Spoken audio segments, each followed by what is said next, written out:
ஹரஹர சங்கர, ஜெய ஜெய சங்கர, பெரியவா திருப்பாதம் சரணம். பல ஜென்மமாக வாராகியோட அருள் யாருக்கு இருக்கோ அவங்க மட்டும் ஆஷாட நவராத்திரியில் இந்த சக்தி வாய்ந்த ஒரு பரிகாரத்தை ஒரே ஒரு முறை செஞ்சால் போதும். எப்படிப்பட்ட கழுத்தை நெரிக்கக்கூடிய கடனாக இருந்தாலும், மீளவே முடியாத கஷ்டமாக இருந்தாலும் ஒரே நாளில் போக்கக்கூடிய ஒரு அதிசக்தி வாய்ந்த வழிபாட்டு பரிகாரம் இது. அது என்ன அப்படிங்கிறத இந்த பதிவில் முழுசாக பார்க்கலாம். வாங்க பதிவுக்குள்ளே போகலாம். பொதுவாக நம்ம எல்லாருக்கும் தெரியும், நவராத்திரினா நம்ம எல்லாரும் கொண்டாடுறது சாரதா நவராத்திரி. அதுதான் எல்லாருக்கும் தெரியும். அது அம்பாளுக்குரிய நவராத்திரி கொண்டாடுவோம். அதே போல் நிறைய நவராத்திரி இருக்குது. அதில் ஆனி மாதம் அமாவாசைக்கு அப்புறம், அதாவது பிரதமையில் தொடங்கி வரக்கூடிய நவராத்திரி பார்த்தீங்க அப்படின்னா ஆஷாட நவராத்திரி அப்படின்னு சொல்லப்படுது. இந்த நவராத்திரி யாருக்கு கொண்டாடப்படுது அப்படின்னா வாராகி அம்மனுக்காக கொண்டாடப்படுறாங்க. ரொம்ப ரொம்ப சக்தி வாய்ந்த தெய்வம் வாராகி. முதல்ல வாராகி யாரு, வாராகியோட சக்தி என்ன, அவங்கள வழிபடுறதால எப்படி நம்ம பிரச்சனை ஒரே நாளில் போகும், அதை முதல்ல கொஞ்சம் பார்ப்போம். வாராகி அப்படின்னா நீங்கள் ஏதோ புதுசாக நினச்சிக்கோங்க. நிறைய பேருக்கு வாராகி அம்மன் தெரியும், சிலருக்கு தெரியாமல் இருக்கலாம். அதுக்கு சொல்கிறேன். நிறைய ஊரில் 7 சப்த கன்னிகள், 7 தான், அதுதான் சப்தன்னு சொல்கிறேன் நான். 7 கன்னிமார்களை வச்சு வழிபாடு பண்ணுவாங்க. இந்த 7 கன்னிமார்களில் ஒரு தெய்வம் தான் வாராகி. அதில் 5ஆவதாக வரக்கூடிய தெய்வம் வாராகி. இவங்க பார்த்தீங்க அப்படின்னா அன்னை ராஜராஜேஸ்வரியோட போர்படை தளபதி. பல போர்களில் அன்னை ராஜேஸ்வரிக்காக போர்படை தளபதியாக இருந்து அவங்களுக்கு முழுக்க முழுக்க வெற்றியை பெற்று தரக்கூடிய தெய்வமாக இருந்து வெற்றியை மட்டும் வாங்கி கொடுத்துருக்குறாங்க. அதே போல் வாராகி வெற்றிக்குரிய தெய்வம். அதே மாதிரி வாராகி வழிபாடும் வாராகியும் வெற்றிக்குரியது. இது உங்களுக்கு இப்படி சொன்னால் புரியும்னு நினைக்கிறேன். நம்ம எல்லாருக்கும் தெரியும், நம்ம அரசர்களில் 3 விதமான அரசர்கள் நம்ம சொல்லுவோம். என்ன சொல்லுவோம் அப்படின்னா சேர சோழ பாண்டியர்களை சொல்கிறோம். இதில் பாண்டியர்கள் சேரர்களை விட சோழர்களோட புகழ் அதிகமாக இருக்கும். ஏன்னா நிறைய தேசங்கள் பிடிச்சது மட்டும் இல்லாமல் அவங்களோட ஆட்சி காலம் பொற்காலம்லாம் சொல்லப்படுற அளவுக்கு அதிக காலம், அதிக அரசு, அதிக போரில் வெற்றி பெற்றது சோழ சாம்ராஜ்யம். இதுக்கு முக்கியமாக சொல்லப்பட்டது பார்த்திங்கன்னா ராஜராஜ சோழனும் அவரோட பையன் ராஜேந்திர சோழனும். ராஜராஜ சோழன் கும்பராசி சதய நட்சத்திரம் சொல்லுவாங்க. ராஜேந்திர சோழன் திருவாதிரை நட்சத்திரம். இவங்க 2 பேருமே நீங்கள் திருவாதிரையிலையும் சரி சதயமும் சரி அதுலேருந்து கனெக்ட் பண்ணிட்டு வந்தீங்க அப்படின்னா ஆயில்யம், கேட்டை, ரேவதி 4வது நட்சத்திரமாக வரும். அம்மா அவதாரம் பண்ண நட்சத்திரம் ஆயில்ய நட்சத்திரம். அம்மாவுக்கு வழிபாட்டுக்கு சிறந்த நட்சத்திரம் பார்த்தீங்கன்னா ஆயில்யம், திதி பார்த்தீங்கன்னா பஞ்சமியும் அஷ்டமியும். இப்படி இந்த ராஜராஜ சோழன் போருக்கு போகிறதுக்கு முன்னாடி தன்னோட எல்லா ஆயுதங்களையும் கொண்டு வாராகி அம்மன் முன்னாடி வச்சு உத்தரவு கேட்பாராம். ஒரு சிறப்பு பூஜை போட்டு இந்த போரை முன்னெடுத்துட்டு போகலாமா அப்படின்னு. அன்னை உத்தரவு கொடுத்தா மட்டும்தான் அந்த போர். இல்லைன்னா அவங்க எந்த நாள் அன்னை உத்தரவு கொடுக்குறாங்களோ அந்த நாள் தான் போரை தொடங்குவாங்களாம். நீங்கள் வேணும்னா ராஜராஜ சோழனோட வரலாறு எடுத்து படித்து பாருங்கள். எல்லா போருமே சிறப்பாக இருந்திருக்கும், அவங்களுக்கு வெற்றியை கொடுத்துருக்கும். அதை அடுத்த கட்டத்துக்கு எடுத்துகிட்டு போய் அந்த சோழ சாம்ராஜ்யத்தையே பெரிய லெவலில் நிறுவனது பார்த்தீங்க அப்படின்னா ராஜேந்திர சோழன். கிட்டத்தட்ட 16வது வயசுல இருந்து 43வது வயசு வரைக்கும் பல போர்களை சந்தித்தவர். தன்னோட வாழ்க்கையை போருக்காகவே அர்ப்பணம் பண்ணவர். இவர் எந்த ஒரு போர்லையும் தோல்வின்றதே இருந்திருக்காது. அவரோட வரலாறு படிச்சிங்கன்னா தெரியும். இத்தனை வெற்றியையும் இவங்களுக்கு கொடுத்தது யார் அப்படின்னா அன்னை வாராகி. அன்னை வாராகி உத்தரவு கொடுக்கலன்னா போக மாட்டாங்களாம். நீங்கள் இந்த திருவாதிரை, சுவாதி, சதயம் இந்த நட்சத்திரங்களுக்கு 4ஆவதாக வரக்கூடிய நட்சத்திரங்கள் சொன்னேன் இல்லையா, அன்னையோட நட்சத்திரம். இது சேமத்தாரைன்னு சொல்லுவாங்க, நம்மளோட நலத்தை கொடுக்கக்கூடிய நட்சத்திரம். அன்னையை வழிபாடு பண்ணியே இவங்க எல்லா வெற்றியும் குமிச்சிருப்பாங்க. இன்னொரு சிறப்பு தகவல் என்ன அப்படின்னா ராஜராஜ சோழன் அன்னை வாராகிக்கு அரண்மனையில் ஒரு கோவில் வச்சிருந்ததா சொல்லுவாங்க. 2வது அவர் கட்டின தஞ்சை பிரகதீஸ்வரர் கோயில் இருக்கு இல்லையா, பெருவுடையார் கோயில், அதை எங்கே கட்டணும்னு அவர் யோசிச்சுட்டு இருந்தாராம். அப்படி யோசிச்சுட்டு இருக்கும்போது அவருக்கு சரியான ஒரு நிலம் அமையல. இங்கே கட்டலாம் அப்படின்னு சொல்லி அவருக்கு ஒரு சரியான இடம் அமையாததால் அவர் ஒரு நாள் வேட்டையாட போகும்போது ஒரு பன்றி, தெரியும் இல்லையா, காட்டு பன்றி, அது என்ன பண்ணிருக்கு, அவருக்கு முன்னாடி நிற்கவும் அதை விரட்டுறாரு. இவர் அம்புகளால் ஈய பார்க்குறாரு. அது ஒன்றும் பண்ண முடியல. அது ஓடிக்கிட்டே இருக்கு. போய் பார்த்தா ஒரு திட்டு மாதிரி இருக்கிற பகுதி மேலே அது படுத்திருக்கு. இவர் அம்பை எடுத்திருக்காரு. அவர் அது கொஞ்சம் கூட சலசலப்பு எதுவுமே பண்ணலை. அதுக்கு பதில் அது என்ன பண்ணியிருக்குன்னா காலால் நிறத்தை புரண்டிக்கிட்டே இருந்திருக்கு. ஒரு 4-5 முறை புரண்டனது இவருக்கு புரியவே இல்லை. எப்பயுமே ஒரு விலங்கு நம்ம வில்லோட அம்போட இருக்கும், தாக்க வரோம்னா பயந்து ஓடும். அது ஓடாமல் அப்படி செஞ்சுட்டு அந்த இடத்த ஒரு வட்டம் அடிச்சுட்டு போச்சான். இது இவருக்கு புரியல ராஜராஜ சோழனுக்கு. இது ஏன் அப்படி பண்ணுச்சுன்னு சொன்னேன். தன்னோட குருவையும் அரண்மனை ஜோதிடரும் கூப்பிட்டு கேட்டா, நீ நிலம் தேடிக்கிட்டு இருக்க இல்லையா கோவில் கட்டுறதுக்கு, அதுக்கான நிலத்தை அன்னை வாராகி தான் உனக்கு காமிச்சிருக்கிறான்னு சொன்னாங்களாம். ஃபர்ஸ்ட் தஞ்சை பிரகதீஸ்வரர் கோயில் அங்கே கட்டப்படலை. அதுக்கு பதில் அன்னை வாராகிக்கு ஒரு சின்ன கோயில் ஃபர்ஸ்ட் எழுப்பினாராம். அந்த கோயில் அடிப்படையாக வச்சு தான் பெருவுடையார் கோயில். இன்னைக்கும் நீங்கள் போனீங்க அப்படின்னா தஞ்சாவூரில் அன்னை வாராகிக்கு ஒரு கோவில் இருக்கு.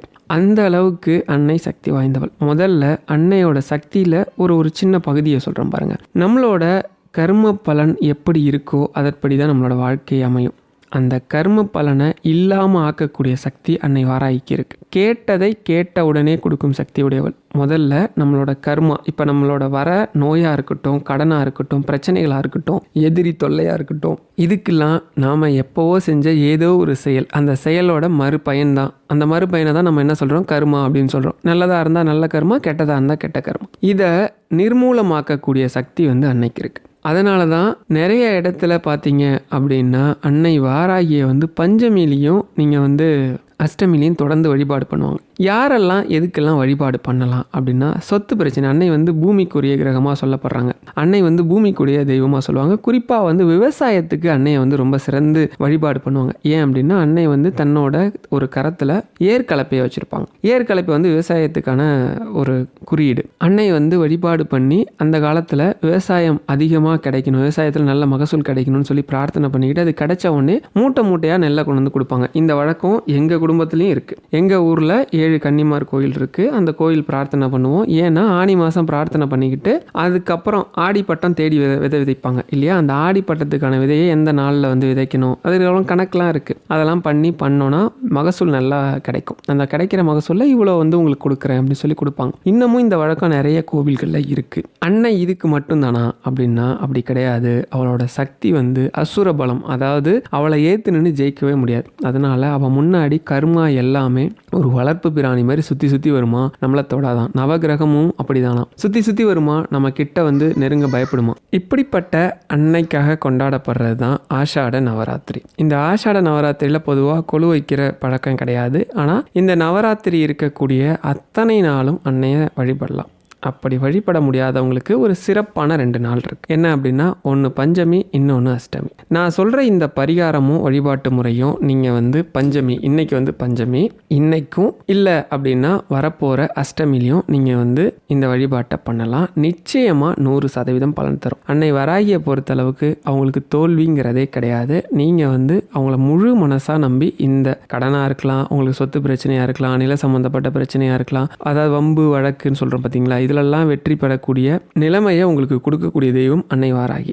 நான் சொல்கிற இந்த பரிகாரத்தை நீங்கள் எப்போ பண்ணணும் அப்படின்னா, இன்றைக்கி பஞ்சமி, இன்றைக்கோ இல்லைன்னா 13ஆம் தேதி மத்தியானம் ஸ்டார்ட் ஆகி 14ஆம் தேதி சாயந்தரம் வரைக்கும் அஷ்டமி இருக்குது. அன்னைக்கும் நீங்கள் செய்யலாம். முடிஞ்ச அளவுக்கு நீங்கள் இரவு 9:30 மணிக்கு மேலே இந்த வழிபாட்டை பண்ணுங்கள். பஞ்சமியாக இருந்தாலும் சரி, வரக்கூடிய அஷ்டமிலையும் சரி, நைட்டு பண்ணுறது ரொம்ப நல்லது. 9:30 மணிக்கு மேலே இந்த வழிபாடு பண்ணுங்கள். நான் திரும்பவும் சொல்கிறேன், சில ஜென்மமாவது அன்னை வாராகியோட அருள் இருக்கணும். அவளை வழிபட்டு ஒரு விஷயத்தை நீங்கள் அடையணும்னா 100% இதை எல்லாராலையும் பண்ண முடியாது. நான் எப்போவுமே நெகட்டிவாக எந்த விஷயத்தையும் சொல்ல மாட்டேன், உங்களுக்கே தெரியும். ஏன் அப்படின்னா, பொதுவாக நம்மளோட கர்மா என்ன பண்ணும் அப்படின்னா, நம்ம எந்த விஷயத்தை பண்ணால் நம்ம கர்ம பலன்லேருந்து தப்பிச்சிருவோமோ அந்த விஷயத்தை நம்மளை பண்ண விடாமல் ஏகப்பட்ட சிக்கலையும் தடையும் கொடுத்துக்கிட்டே இருக்கும். இது எல்லாருக்கும் வரும். உங்களோட இடைவிடாத அந்த முயற்சி சொல்கிறேன் பார்த்தீங்களா, நம்பிக்கையும் முயற்சியும் இருக்கிறவங்களால மட்டும்தான் இதை மறுபடியும் செஞ்சு அதிலேருந்து மீண்டு வர முடியும். இதை மறுபடியும் செய்ய வேண்டிய அவசியம் இருக்காது. தடைப்பட்டால் மறுபடியும் செய்யணும் அப்படிங்கிறத சொல்கிறேன்.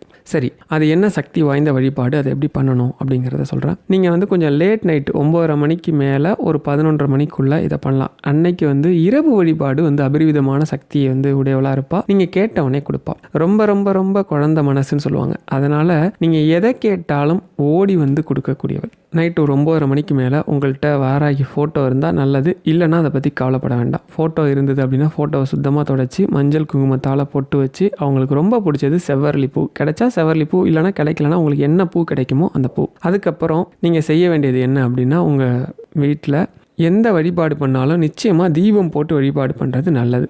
அதுக்கப்புறம் ஒரு சுத்தமான வெள்ளை பேப்பர், அதில் சிவப்பு மை பேனா, சிவப்பு மை பேனா கிடைச்சா நல்லது, கிடைக்கலனா என்ன பேனா இருக்கோ அதை பயன்படுத்திக்கோங்க. அதில் நீங்கள் யாருக்கு எவ்வளோ பணம் கொடுக்கணும், அந்த நபரோட பேர், அவங்களுக்கு கொடுக்க வேண்டிய பணம், இதை எழுதி ₹1, ₹11, ₹21 என்னவோ அதை காணிக்கையாக வச்சு அந்த பேப்பரை மடித்து வச்சுருங்க. பக்கத்தில் ஏதாவது ஒரு வாராகி கோயில் இருந்ததுன்னா அதை எப்போ போடணுங்கிறத சொல்கிறேன். அப்படி இல்லைனா சப்தகன்னி கோயில் இருந்தால் அங்கே போடலாம். இல்லைனா ஏதோ ஒரு அம்மன் கோயிலோ எந்த கோயில் கிடைக்குதோ அதில் போட்டுருங்க. இப்போ நீங்கள் செய்ய வேண்டியது அடுத்து என்ன அப்படின்னா, அபிராமி அந்தாதி அந்தாதியில் வரக்கூடிய 28வது பாடல். இதுதான் அந்த பாடல். அதாவது இன்மை மறுமை இன்பங்கள் அடைய அப்படின்னு சொல்லியிருக்கோம். இந்த பாட்டு சொல்லும் பொருளும் என நடமாடும் துணைவருடன் புல்லும் பரிமள பூங்கொடியே நின் புது மலர்த்தால் அல்லும் பகலும் தொழும் அவர்க்கே அழியா அரசும் செல்லும் தவநெறியும் சிவலோகமும் சித்திக்குமே.